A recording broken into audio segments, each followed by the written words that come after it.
The rain had stopped hours ago, but the streets of Lhasa still carried the scent of damp stone and old incense.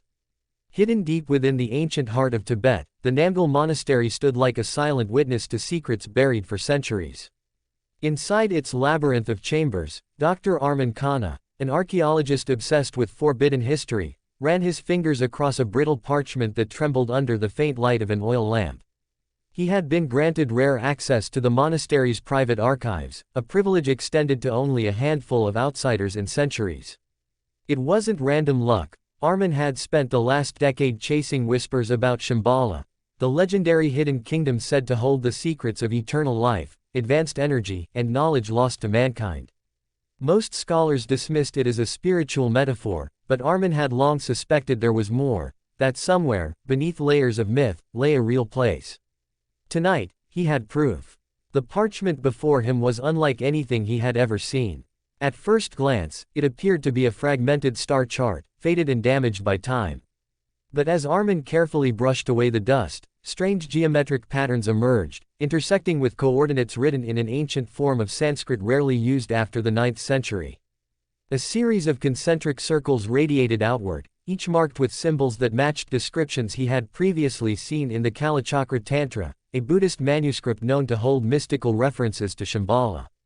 But what chilled him wasn't just the map's complexity, it was the warning carved into the margin in a script so old that even the monks struggled to decipher it. It read, "To seek the path is to awaken the gate. Beyond it lies the kingdom, but also the wrath of its keepers." Arman's heartbeat quickened. He had read about the ancient prophecies claiming that Shambhala would only reveal itself when humanity stood on the brink of self-destruction, when war, greed, and chaos had pushed civilization to the edge. But why was this map hidden here, in a monastery that had remained closed to outsiders for over 5 centuries? Just as he leaned closer, a cold gust of air snuffed out the oil lamp. For a brief moment, Arman froze in the dark, his ears ringing with the silence of the archives. Then he heard it, soft footsteps echoing down the corridor. A shadow shifted in the doorway. Before he could speak, a low voice whispered in perfect Hindi. "You shouldn't be here." Startled, Arman turned sharply to find an elderly monk standing in the entrance, his face lined with decades of wisdom and warning. His name was Tenzin Gyatso, the monastery's chief archivist. Arman stammered something about research permissions, but the monk raised his hand. "The map you hold," Tenzin said slowly, "was never meant to be seen by outsiders. It was sealed here to protect the world, not to guide you to its destruction." Arman hesitated. If Shambhala is just a myth, why hide the map? The monk studied him for a long, silent moment, then motioned for him to follow. They moved deeper into the monastery, passing locked doors, carved prayer wheels, and murals depicting gods locked in eternal battles. Finally, Tenzin stopped before a hidden chamber sealed by an iron gate. He unlocked it with a rusted key and led Arman inside. The walls were lined with scrolls, manuscripts, and artifacts, relics of lost dynasties. At the center lay a large obsidian slab engraved with symbols similar to those on the map. "Shambhala is not what you think," Tenzin said softly. "It is not just a place, it is a sanctuary of knowledge. But its gates are guarded by an ancient order older than any kingdom you know. Those who tried to enter uninvited, never returned." Arman leaned closer to examine the slab. Among the etchings was an alignment of constellations, perfectly matching the Himalayan sky thousands of years ago. If his calculations were correct, the map pointed toward a specific region beyond the Kunlun Mountains, an area closed off to the public and heavily monitored by military forces. But before he could ask further, the sound of hurried footsteps echoed outside. Tenzin's expression darkened. He whispered urgently, "You must leave now. They know you've seen it." "Who?" Arman demanded. The monk hesitated before replying, "The custodians, and those who hunt them." That night, Arman left the monastery under cover of darkness, clutching only a rough sketch of the forbidden map. Yet as he descended the narrow mountain road, he couldn't shake the feeling that someone was watching him. At first, he dismissed the sensation as paranoia. But when he reached his jeep, he noticed fresh tire marks beside his own. Inside the vehicle, his satellite phone buzzed. An unknown number flashed on the screen. Against his better judgment, he answered. "Dr. Khanna," a calm, unfamiliar voice said, "you've found something you shouldn't have. Walk away from this, or you won't survive long enough to regret it."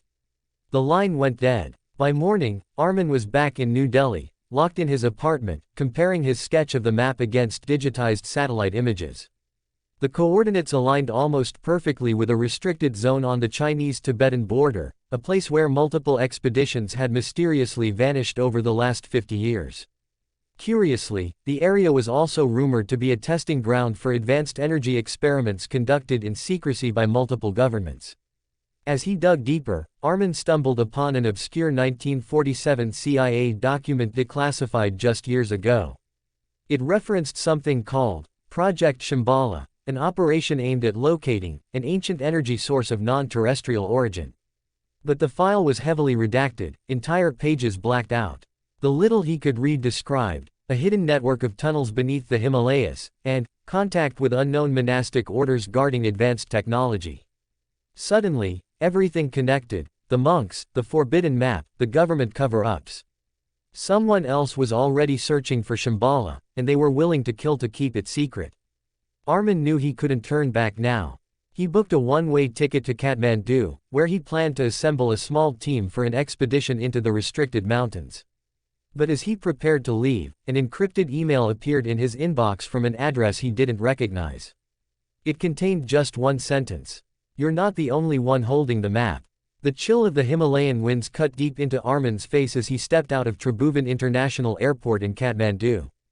The city buzzed with chaotic energy: honking rickshaws, prayer flags fluttering in the wind, and street vendors selling everything from yak wool scarves to ancient relics.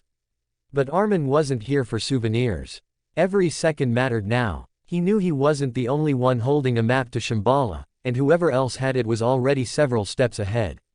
Within hours of arriving, Armin slipped into a dimly lit cafe tucked away in the backstreets of Thamel. The air smelled of spiced tea and damp wood, and only a handful of locals occupied the quiet tables. He scanned the room before sitting in a corner booth. Minutes later, a woman in her early 30s approached him, tall, sharp-featured, with a calm but wary presence. Her name was Dr. Anya Malik, a mountaineer and geologist whom Armin had worked with briefly on a dig in Ladakh years ago. She had spent most of her life mapping glaciers and hidden cave systems across the Himalayas, making her the perfect ally. "You said it was urgent," she whispered, sliding into the booth. Armin glanced around before leaning closer. "I found it, Anya, the map.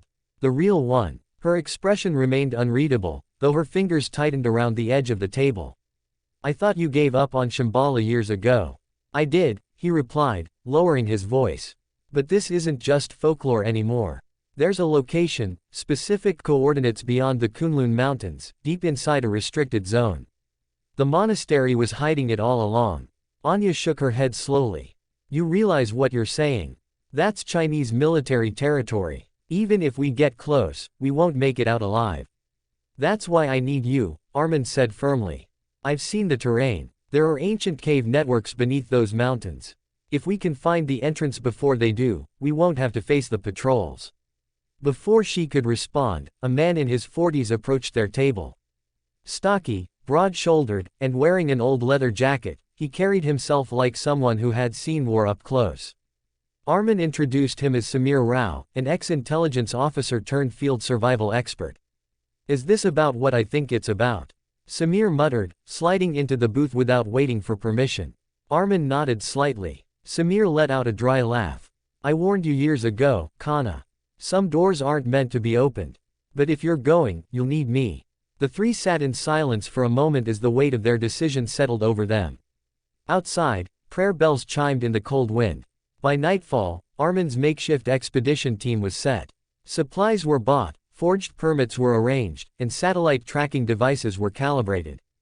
2 days later, they boarded a military-grade cargo jeep headed toward the Tibetan plateau under the guise of a geological research survey. The journey was treacherous. Narrow mountain passes wound through jagged cliffs, their edges vanishing into clouds below. Landslides were common here, and the roads were littered with remnants of abandoned vehicles from failed expeditions. At one point, they had to wait for hours as herds of yaks crossed their path, bells ringing softly against the roaring winds. But the higher they climbed, the more Armin sensed a strange energy in the air. Compass readings flickered erratically, GPS signals dropped without warning, and even Anya admitted she felt an unusual magnetic interference that she couldn't explain scientifically. On the third night, they camped on a narrow ridge overlooking a frozen valley. The air was thin, and every breath burned in their lungs. As Armin sat by the small fire, sketching the symbols from the map into his notebook, Samir approached quietly. "You're sure about this place?" Samir asked, his tone unusually grave. Armin nodded. "The coordinates match. And according to the prophecies, the Gate of the Seven Stars lies somewhere beneath this plateau." Samir stared into the fire for a long moment before replying. "You know we're being followed, right?" Armin looked up sharply. "By who?" "I spotted a drone earlier today," Samir said, tossing a small fragment of shattered metal onto the ground. "I shot it down. Military grade. Whoever else wants this, they're close." Before Armin could respond, Anya emerged from her tent holding her thermal scanner. "I'm picking up heat signatures," she said quietly. 5, maybe 6 figures moving fast, 2 kilometers out. The three exchanged tense glances. They doused the fire immediately and sat in complete silence, the only sounds being the howling wind and the crunch of snow under distant boots. Whoever was following them was organized, well-equipped, and closing in fast. The next morning, the team set out before sunrise, navigating through steep ravines and hidden cave passages marked faintly on the map. Hours later, they reached a towering rock formation carved by centuries of glacial erosion. At its base lay an entrance barely large enough to crawl through, partially concealed by sheets of ice. "This is it," Armin whispered. "The map calls it the Serpent's Mouth." Inside, the air grew damp and heavy, and the walls shimmered faintly as if coated in minerals unknown to modern science. Strange symbols glowed faintly under their headlamps, the same spiraling patterns Armin had seen etched on the obsidian slab in the monastery. Then they found something extraordinary. Deep within the cave, beyond a narrow crevice, they stumbled upon an ancient stone door sealed shut with metallic inlays unlike anything from Tibetan history. Embedded into its surface were fragments of crystal that pulsed faintly, almost as though responding to their presence. "This isn't just ancient architecture," Anya murmured, running her hand across the surface. This feels engineered." Samir's jaw tightened. "Engineered by who?" Before anyone could answer, the sound of muffled voices echoed from behind them. Flashlights danced in the darkness. "They've caught up," Samir said, drawing his sidearm instinctively. Armin's heart pounded as he realized the stakes. Whoever was after them wasn't here for archaeology, they were here for control. Suddenly, the ground beneath their feet began to tremble. A low hum filled the cave, resonating through their bones. The crystal inlays on the door pulsed brighter, as if awakening from centuries of dormancy. Armin whispered under his breath, "We've found the gate." And then, the door began to open. The stone door groaned as it slid open, releasing a gust of icy wind that carried an otherworldly hum through the cave. Armin's breath caught in his throat. Behind the door lay a descending tunnel, its walls carved with intricate spiral patterns glowing faintly in the darkness. The light wasn't from their headlamps, it came from the stone itself, as though the mountain's core carried its own energy. Anya stared in awe. This isn't natural," she whispered, brushing her fingers against the luminescent carvings. "The mineral composition here is unlike anything I've ever seen." Samir, always the skeptic, tightened his grip on his sidearm. "Whatever this place is, it wasn't meant to be found. Let's move, before the others catch up." Armin stepped forward, carefully tracing the spiraling patterns on the wall. They matched the symbols on his map exactly. He felt a strange warmth radiating from the stone, almost like a heartbeat. Somewhere deep inside, the mountain was alive.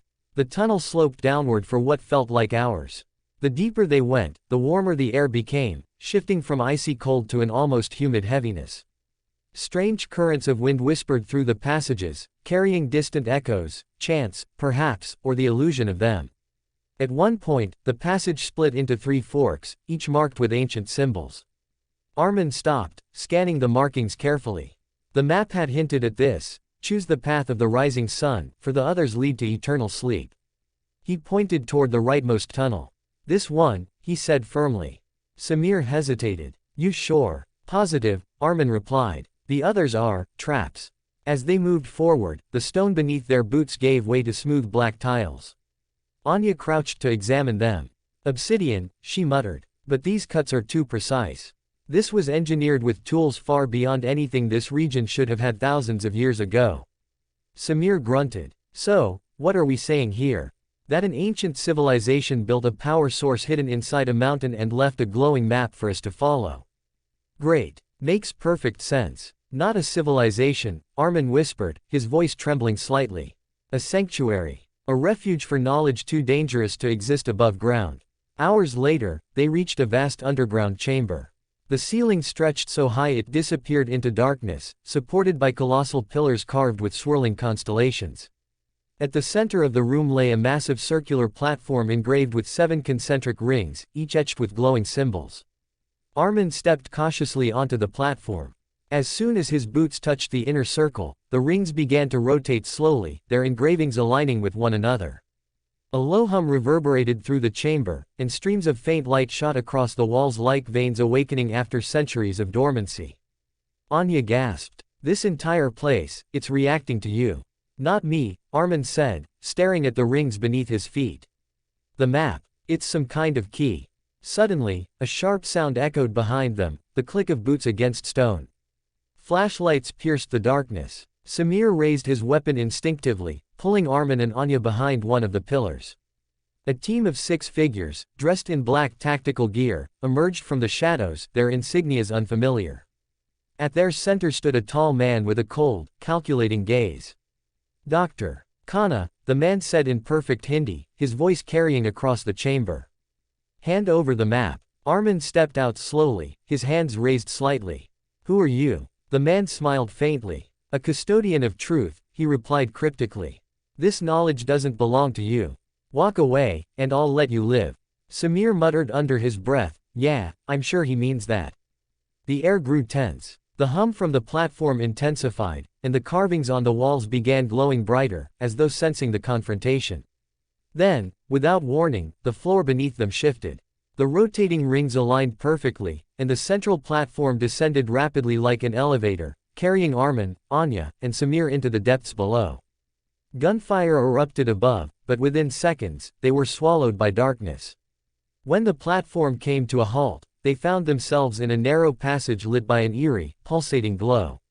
The air was thick with a strange metallic scent, and faint vibrations ran through the stone beneath their feet. As they walked forward, the tunnel opened into a breathtaking sight.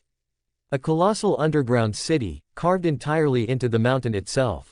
Towers of crystal spiraled upward, suspended bridges arched across vast chasms, and streams of luminescent water flowed through intricate channels. The entire city seemed alive, humming softly like a perfectly tuned instrument. Anya's voice trembled as she whispered, This is Shambhala. Armin shook his head slowly. No, this is only the outer sanctum. At the far end of the cavern stood a massive gate, carved from a single slab of translucent stone. Embedded within it were 7 crystalline spheres, each glowing faintly with energy. Strange inscriptions encircled the gate, their meaning long lost to time. Samir approached cautiously. So, what's behind door number 2? Armin studied the markings carefully. According to the texts, this is the gateway of the ascendants, the entrance to the inner sanctum of Shambhala. The prophecy says only those who can hear the resonance of the spheres can open it. Before he could elaborate, the distant sound of gunfire echoed once again. The tactical team had found another way in. We need to open that gate, Samir said, checking his ammo.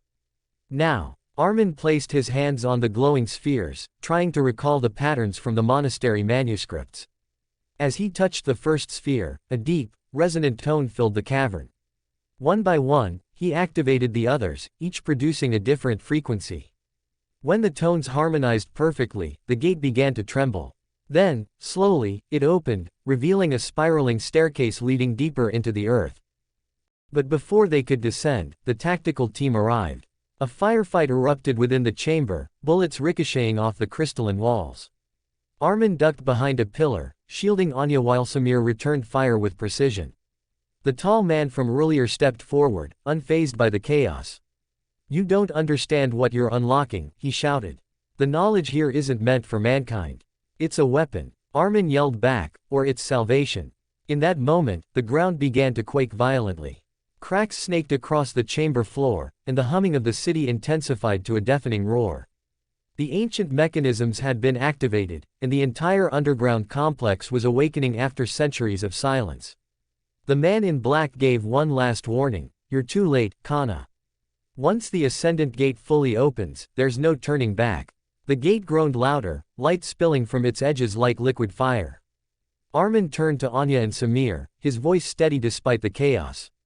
"We're going in." And with that, they stepped through, leaving the chamber, the tactical team, and the waking city behind. The spiraling staircase seemed endless, carved from smooth, seamless stone that glowed faintly beneath their feet. The air grew warmer the deeper they descended, vibrating with a low hum that resonated through their bones. Armin, clutching the ancient map tightly, felt its symbols pulsing faintly, as though guiding them towards something waiting far below. Anya's breathing was shallow, her wide eyes reflecting the faint golden light spiraling from the walls, while Samir stayed close behind, his weapon ready, his gaze darting toward the darkness above, expecting the tactical team to follow at any moment. Finally, after what felt like an eternity, the staircase opened into a vast, dome-shaped chamber. The ceiling arched high above them, studded with thousands of tiny crystals that shimmered like a living night sky. At the center of the chamber stood a massive, circular platform suspended above a bottomless abyss, connected by narrow stone bridges that branched like spokes of a wheel. Around the edges of the platform, colossal statues, towering figures draped in flowing robes, stared silently, their eyes carved from translucent crystal that glimmered faintly as though lit from within. "This isn't just architecture," Anya whispered, her voice trembling. "It's like this entire place was designed to channel energy." Armin nodded slowly, his gaze locked on the far side of the platform, where a towering obelisk rose from the stone. Its surface was covered in symbols identical to those on his map, but at the top, a single golden sphere glowed softly, pulsing like a heartbeat. "That's it," he breathed. "The heart of Shambhala." Samir stepped forward cautiously, his boots echoing faintly against the stone. "So, let me guess," he said dryly. "We touch that thing, the mountain explodes, the earth tilts off its axis, and we either save humanity or wipe it out." Armin shot him a look. "It's not a weapon," he said firmly. "According to the manuscripts, the heart controls the balance of energy between worlds, physical, spiritual, and temporal. Whoever understands it can reshape reality itself." Before Samir could reply, a faint metallic click echoed through the chamber. Instinctively, he raised his weapon. Emerging from the shadows of the staircase, the tactical team arrived, led by the tall man in black. "You really should have walked away, Dr. Kana," the man said coldly, stepping forward. His soldiers fanned out along the bridges, their rifles raised, encircling the platform. Armin tightened his grip on the map, his voice steady despite the tension. "You don't understand what this place is. If you try to control it, you'll destroy everything." The man smirked faintly. "On the contrary," he said, lowering his voice almost reverently. "We've been preparing for this moment for centuries. This power doesn't belong to the world, it belongs to those who can wield it." Without warning, one of the soldiers fired a warning shot into the stone near Armin's feet, sending shards scattering.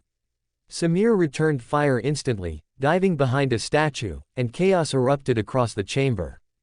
Gunfire ricocheted off the crystal walls, sparks showering as ancient stone cracked beneath the assault. In the chaos, Armin bolted toward the obelisk, Anya close behind. The closer they got, the louder the humming became, vibrating through their chests like a living heartbeat. Strange waves of light rippled outward from the golden sphere, distorting the air like heat rising off asphalt. Suddenly, the entire chamber trembled violently. Cracks split across the stone bridges, and one of the colossal statues collapsed, plunging into the abyss below. The glowing sphere atop the obelisk flared brighter, reacting to the disturbance as though awakening after centuries of dormancy. Armin reached the base of the obelisk and placed the map against its surface. The engraved symbols lit up instantly, resonating with the map's markings. "It's a key," Anya whispered, her voice shaking with awe. "Armin, the map isn't just directions, it's a catalyst." The obelisk responded to his touch, the golden sphere spinning slowly, emitting a deep, resonant tone. As the vibrations intensified, arcs of energy shot across the chamber, knocking several soldiers off their feet. The man in black steadied himself, shouting over the roar, "Shut it down. You don't know what you're doing." Armin turned, his voice rising above the chaos. "It's too late." It's choosing. A beam of blinding light erupted from the sphere, striking the ceiling and shattering the crystal canopy above. For a moment, the chamber was filled with silence, then visions began to cascade across the fractured crystals. Images of vast cities suspended in the clouds, machines powered by streams of pure light, and towering figures cloaked in radiant energy. Anya stumbled backward, clutching her head. "These aren't memories," she gasped. "They're instructions." Armin understood immediately. Shambhala wasn't just a city, it was a blueprint. A design for a civilization that had transcended physical limitations. The heart wasn't a weapon, nor a treasure, it was a library encoded in energy itself, containing knowledge far beyond their understanding. But the tactical team had other plans. 2 soldiers lunged forward, trying to pull Armin away from the obelisk. Samir intercepted them, tackling one into the abyss and disarming the other with brutal efficiency. "Armin!" Samir shouted, ducking behind a pillar as bullets ricocheted around him. "Whatever you're doing, do it faster." Armin closed his eyes, focusing on the sphere's vibrations. The map's symbols guided him, each one corresponding to a frequency, each frequency unlocking a layer of the heart's memory. As the tones aligned, the platform beneath them began to rotate slowly, the concentric rings glowing brighter until they formed a complete geometric pattern, the same symbol carved on the monastery's gate centuries above. Then, suddenly, the humming stopped. Silence. The golden sphere split into 7 fragments, each levitating slowly into the air before settling into grooves carved around the platform. A low voice echoed through the chamber, not from any speaker but from the walls themselves. "The one who awakens the heart must bear its burden. Choose. Conceal its truth, or change the world." Armin's chest tightened. He realized the warning in the texts wasn't a metaphor. Activating the heart gave him control over something humanity wasn't ready for. A single choice would determine whether the knowledge of Shambhala remained buried or reshaped civilization forever. Anya touched his arm, her voice soft but steady. "Armin, if we release this knowledge, everything changes. Governments, borders, religions, nothing will survive as it is." Before he could respond, the man in black stepped forward, lowering his weapon. For the first time, his voice lacked arrogance, it carried something else, fear.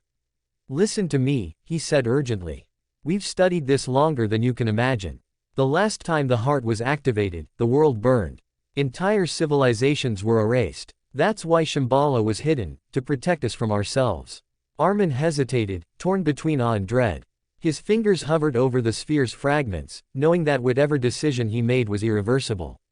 Then the platform trembled again, violently this time, as if the heart itself demanded an answer. Finally, he whispered, "Not yet." The moment he spoke, the fragments collapsed inward, merging back into a single sphere.